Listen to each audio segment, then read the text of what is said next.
All right. So, how is everybody doing right now? Anyway, hello everyone. I'm going to do a short talk about the universal impact of user experience design, which I titled Happy Users, Happy Business. First, I don't know if I still need to introduce myself, but my name is Vernard Mercader. I am the user experience designer. Been doing that for 8 years now, still going strong and still learning a lot about it. I began my career in IT, not user experience design, but generally just working in the IT field since 2006 as a multimedia specialist, in which I've done 3D modeling, 3D animation, videography, and visual effects. I was also a graphic designer turned web developer, and now user experience designer since 2017.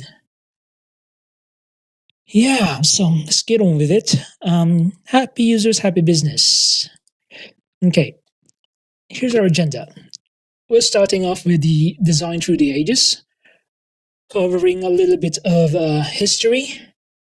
Then we're going to talk about what is user experience design,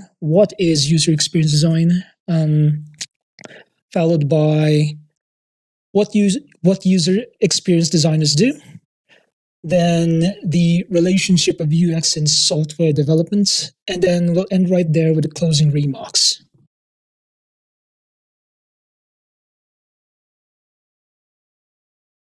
Let's kick things off with a little history lesson and take a step back and unravel the intricate tapestry of design that has been influencing us for thousands of years. The concept of user experience design might seem like a modern invention, but its roots stretch surprisingly far back. We just did not call it user experience back then. But one good example is the Chinese practice of feng shui. Founded in China around 3,000 to 4,000 years before the Common Era, feng shui is the art of creating harmony between people and their environment. Okay, first a disclaimer: this is not an endorsement of feng shui as a modern tool or a scientifically based tool. Feng shui has a cultural and spiritual roots, but some of its doctrines are deemed unscientific, while UX design is a more modern discipline that is based on science, specifically psychology. My objective is not to equate them directly, but to point out the connections between the methods in ancient practice and similar principles found in UX design. All right, enough disclaimer for now. Feng Shui's focus is on harmonious environment, and bringing a sense of balance is similar to UX and its use of human-centered design to create desirable experiences for people. Feng Shui's emphasis that you must create accessible paths that people can flow through easily mirrors the core UX practice like user journey maps, workflow diagrams, and intuitive navigation. That aspect of UX is called information architecture, or IA. There are many examples in history, like the Vitruvian principles that guided our architects, masons, and interior designers today. During the Industrial Revolution, there's ergonomics and more. These all happened because there were problems and someone had to ask, how can we make it better? Okay, while it's clear that the seeds of design were sown throughout history, the term user experience design wouldn't be coined until the late 20th century. So enter Donald Norman. Mr. Norman is a cognitive scientist who joined Steve Jobs and Apple Computers in the early 1990s. So yeah, cognitive scientist, right? You wouldn't even thought that tech companies only hire engineers, developers, and more engineers to be a part of product development. But it was Steve Jobs who thought differently. I won't be surprised if Apple back then would hire a neuroscientist, especially since they pioneered an advanced virtual reality like Vision Pro. Um, anyway, Don Norman, in 1995, he felt like the terms human interface and usability weren't enough to describe how users interact with the product. He wanted to include everything from products design and how it works, and even how users and even how users read user manuals. So he came up with the term user experience design to cover it all. Now, what is user experience design?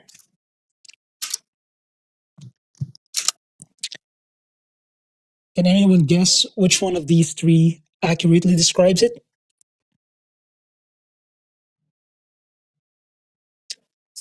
It's making things easy and enjoyable to use.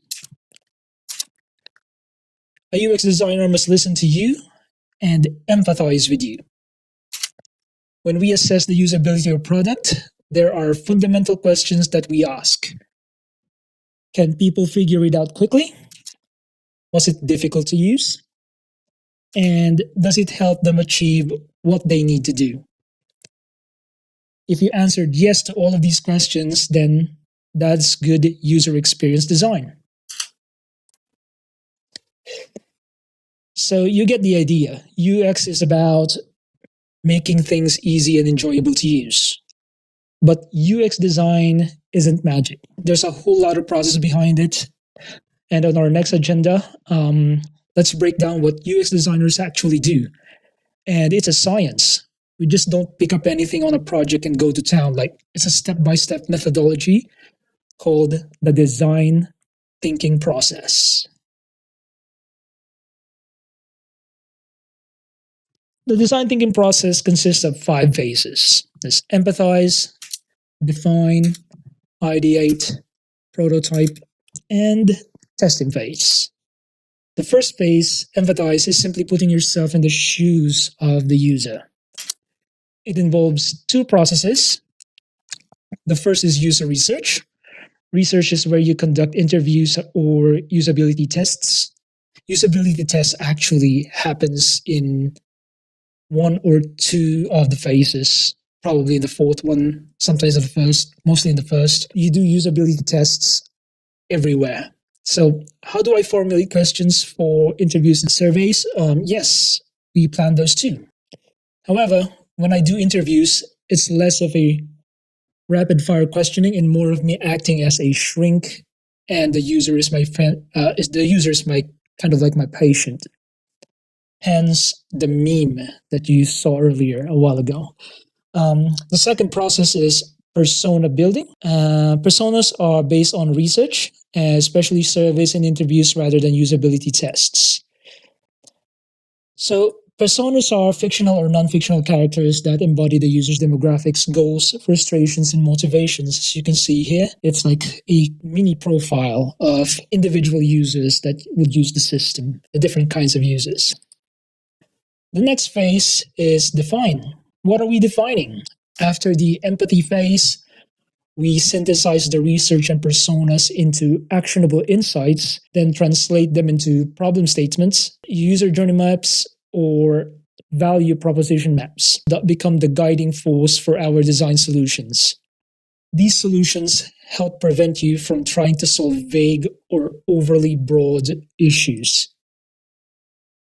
And the next phase, the third phase, is ideate phase. Simply put, it's during the ideation that you create all the potential solutions through activities like brainstorming, brainwriting, mind mapping, and various creative thinking process.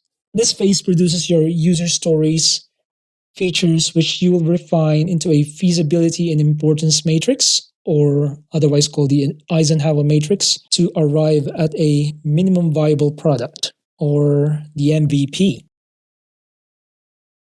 So this phase is also where your team starts fleshing out the epics, user stories, and features. which you will refine into a feasibility and importance matrix, which I mentioned, the Eisenhower matrix. If you're familiar with that, here's an example of the Eisenhower matrix. Stickies are user stories and features, and the items on the upper left quadrant is your MVP. Sometimes the upper right quadrant is also part of your MVP, depending on how much time and how much delegation can you do. Okay, let's move on to the fourth phase, which is prototyping. This is where we take all of those features, user stories, and ideas from the MVP and transform them into low fidelity mockups, rough sketches, wireframes, or high fidelity mockups, such as basic click throughs we create in Figma or Sketch or whichever prototyping tools would you like to use. High fidelity mockups involve heavy visual design work, but I believe that this phase of the design thinking is the key to a stakeholder's heart because nothing else makes them grab the wallet and beg you to take the money than a tangible representation of their ideal product coming to life. I swear, like almost every time UX is only defined by what you do in Figma, and they almost completely forget all of that research phase. They just care about the bloody visual design work, which is probably wrong, but it is what it is. So the fifth and the last phase is testing. The designer is not the tester, it is the user. And this is where you put your prototype or staging application in the client's hands. The magic happens here. We observe how they interact with them. We gather feedback through various testing methods, noting areas of confusion, frustration, or delight. Problem statements, prototypes, testing. This might sound familiar to anyone in software development, right? Have you heard of the SDLC? Okay, here's a hint. Requirements, design, develop, and test and iterate. Are you aware what methodology is that? Okay, 3, 2, 1. It's the Agile methodology. So Agile is great. It's flexible, it's fast, and it gets products to market quickly. Here's the thing. You can't be fast, but still build the wrong thing awesomely. But what if I told you? What if I told you that he didn't actually say what if I told you in the movie? But anyway, what if I told you that Agile runs side by side with the design thinking process? The empathize phase coincides with requirements gathering in Agile. Define, ideate, and the prototyping phase happen under Agile's design phase, I think obviously. The develop phase may look like the design process skips over here, but designers do work with developers. We monitor the application to ensure that the actual product is as close as possible to the prototype, and the developers may need guidance on visual design. Last, we go to the test, and the test in Agile is different from the UX test because in Agile, it's about testing the code, and in design, it's the target users. We then circle back into the Agile process, carrying with us valuable findings from product reviews and user feedback. The design thinking and Agile methodologies don't fight. They are the ultimate power couple. They're not different. I don't think that Agile would be meaningful without the design thinking process. So if your team is doing Agile, but you are not doing the user experience design thinking process, your Agile process is incomplete. So Agile keeps us nimble, but UX makes sure that we're building the right thing in the right way. It's the difference between just shipping something and delivering a product that truly delights. Is there an ROI to UX? Roger Pressman, the author of Software Engineering, A Practitioner's Approach, claimed that fixing a problem in design costs $1. Fix it during development, it's $10. After release, it's $100. Essentially claiming that investing in UX upfront offers a $10 to $100 return, saving you an immense cost later. But that's actually all false. That math is actually false. To be fair, Mr. Pressman did have explanations on how and where he got those numbers, but ultimately, he was only talking about the cost of poorly structured data, poor module design, and anti patterns more than the involvement of bad UX. But bad UX does have a cost. You can build a working, error free software and still have bad UX. Remember, building the wrong thing awesomely. So, bad UX opens up to real risk. For example, failing to meet Section 508 accessibility standards can lead to legal action from people with disabilities. Netflix was sued by the National Association of the Deaf for the lack of closed captions. Several universities faced legal action due to poor accessibility of their course materials. So it's not that there's no organizational value to UX. We might just be looking at it in the wrong way if we focus on return on investments or ROI. So the McKinsey & Company study found that design-led companies, you might be familiar with these guys, of course.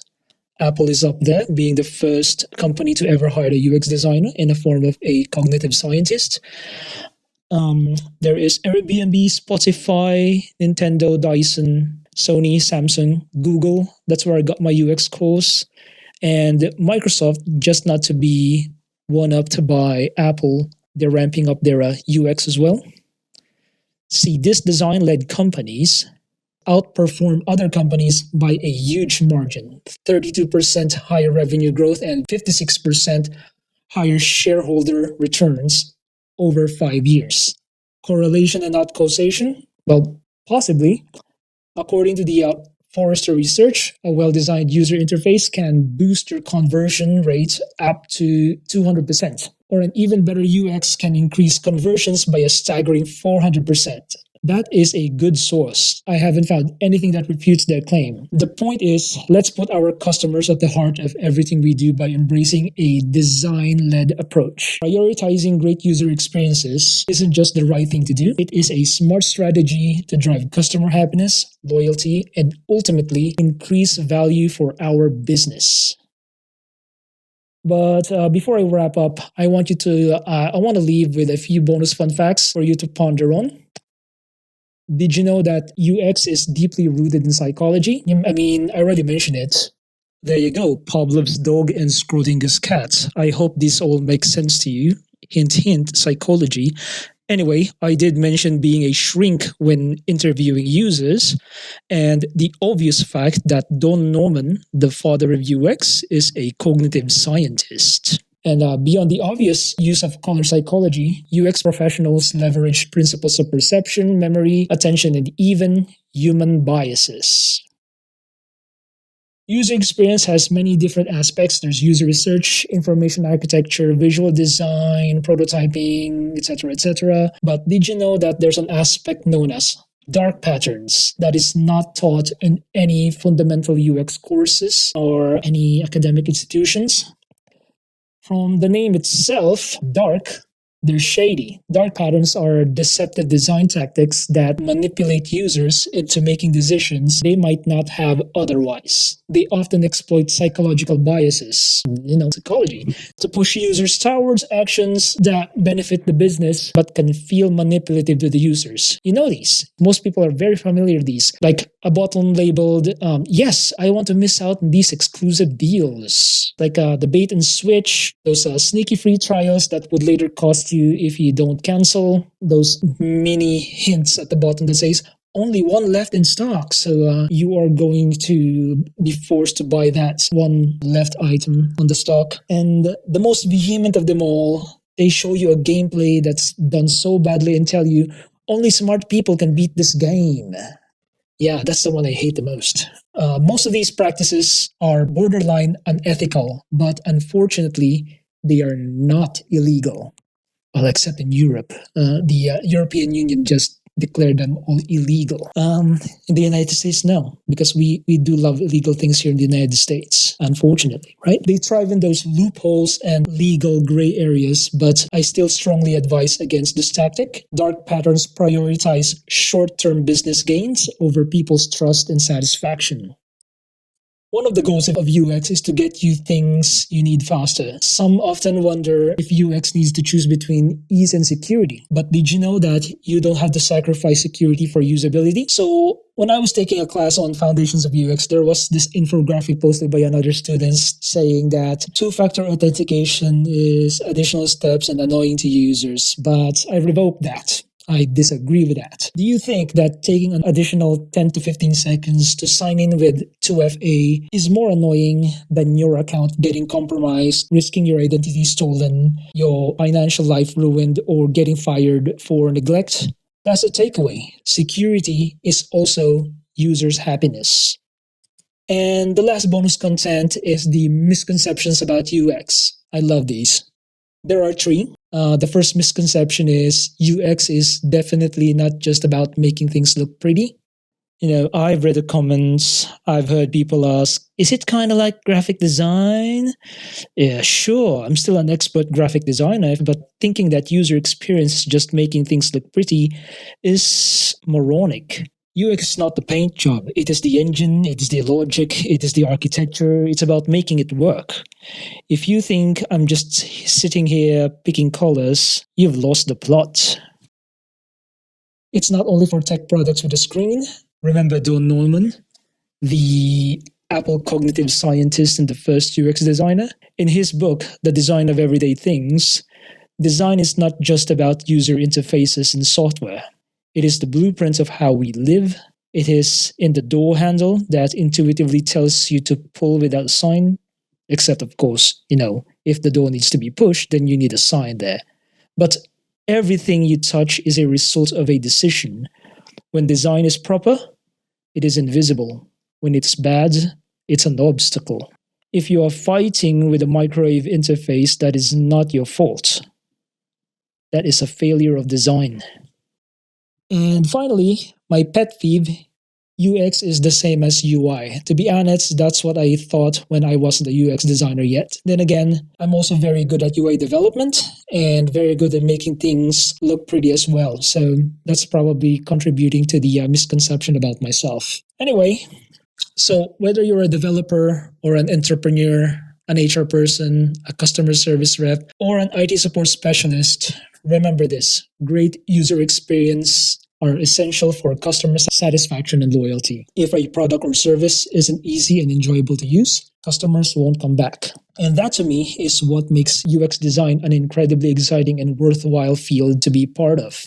Thank you. Thank you for having me. And I hope you have a nice day.